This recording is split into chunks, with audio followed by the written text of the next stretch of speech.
entering a contaminated area.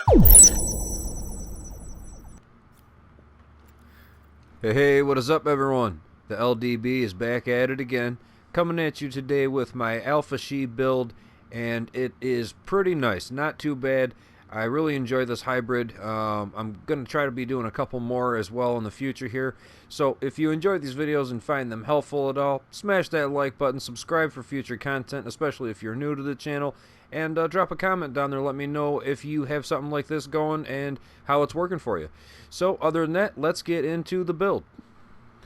Alright everyone, and here it is. So as you can see, it's a pretty nice looking 8 and 5 essentially. It would be a true 8 and 5 if I didn't have the exotic backpack with the lower firearms roll, but we're stuck at 7,700 for the firearms, 452,000 primary firepower, 530 with that card counter flap. So really quick, let's take a look. Let's pop that booster shot and see what that actually does.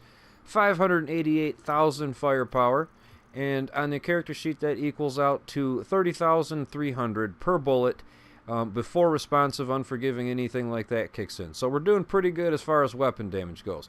The crit chance, 50.5%. I know it's a little bit lower, but we got a way to max it out. Not too bad. If you want to have an extra easy 5% on the given talent for your secondary weapon, if you try out Fierce, you'll get an extra 5%, so you'd be at 55.5%. And, you know, so I'll be talking about that in a little bit when we get to the weapons. But moving on, we got the crit damage at 130%, so when it hits, it hurts pretty bad. Going on, we got the all weapons damage bonus of 40%. So that is the 5% we're going to be getting from Alpha Bridge up. We got 20% from card counter flap, and then we have the rest from the immunizer boost. We got to think actually we're going to be more than likely sitting at 50% all weapons damage bonus, because Banshee gives you that 10% when targets are out of cover. So 50% all weapons damage bonus, we're not doing too bad. Moving on, we got the SMG bonus to 12%. We got some enemy armor damage on there, you know how I like that. Moving on, I know the max health and toughness aren't the best, but it is what it is. The armor's not maxed out yet. I'm still optimizing this build, but so far it hasn't let me down too much. It's a beast, it really is.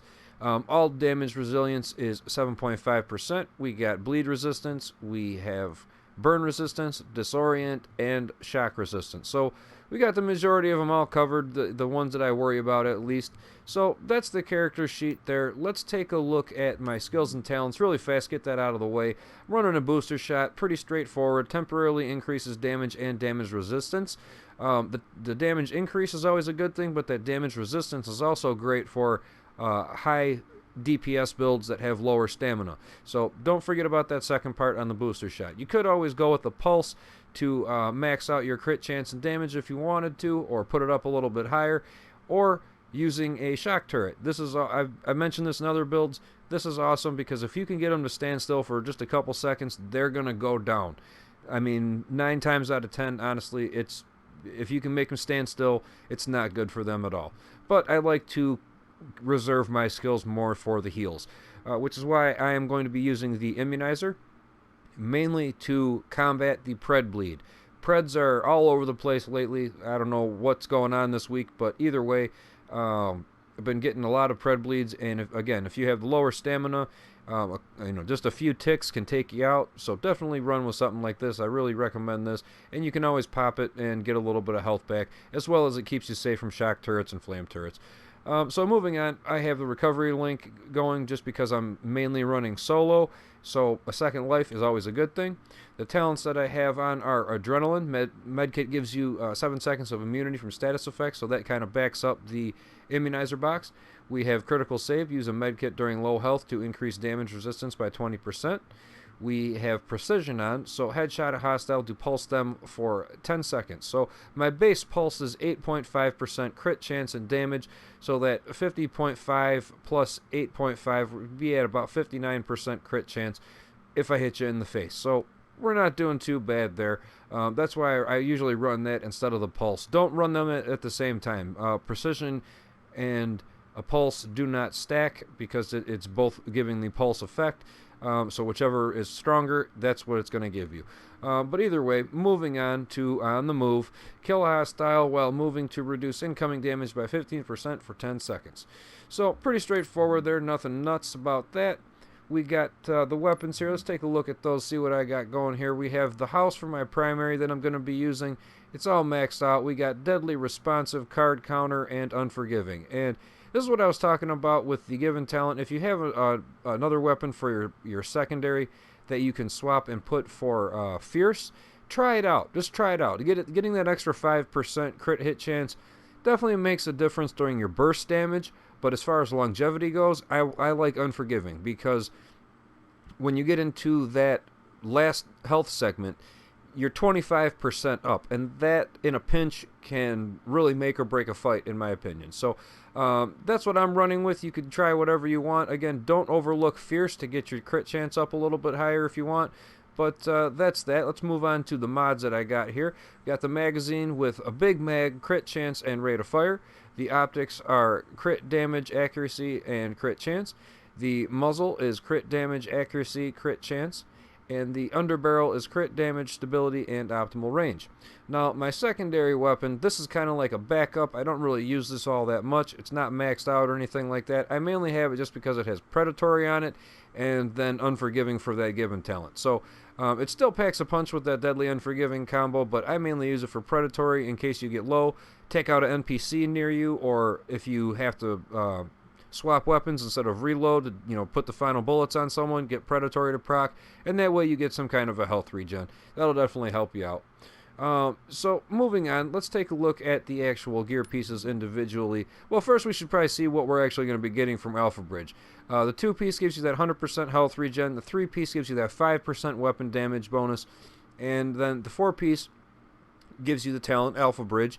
If your primary secondary weapon is of the same category, they share the free talent. All talent requirements are ignored for all weapon talents. So we get that 4th talent, it takes away all the requirements for the talents, and we get 5% weapon damage up and 100% health regen when basically out of combat. So we're doing pretty good there, but regardless, the chest piece that I have here is rolled for stamina.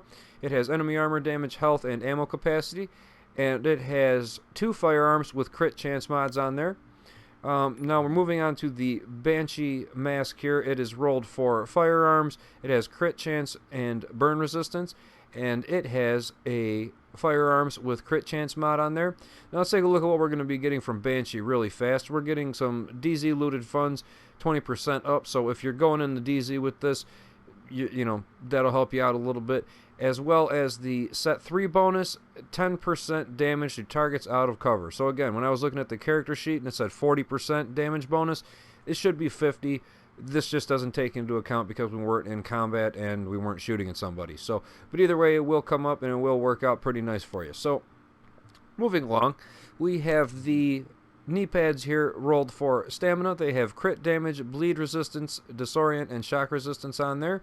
And they have a firearms with crit chance mod on there with a 6% first aid self-heal. The holster here is obviously 1401s across the board with crit chance, and it has a 6% first aid self-heal on that.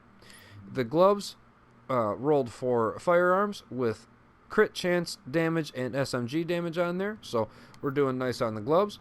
And the backpack, we're not doing the best. Obviously, like I said, we don't get that real high firearms roll, but I'm working on it here. It's not maxed out or anything yet, but you know how the Ninja Bike works. Basically a wild card that you can use to unlock talents on other gear sets and link multiples together. And it has crit damage, ammo capacity on it, and it has a firearms with crit chance mod with 2 6% first aid self-heals.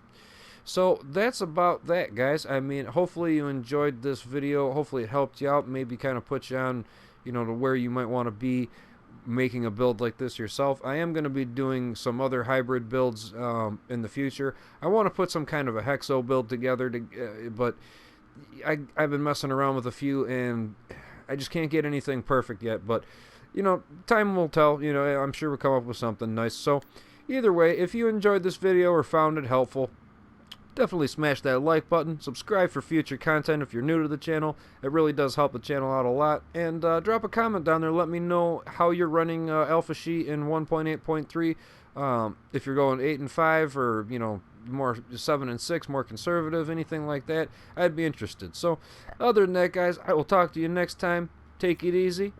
Later.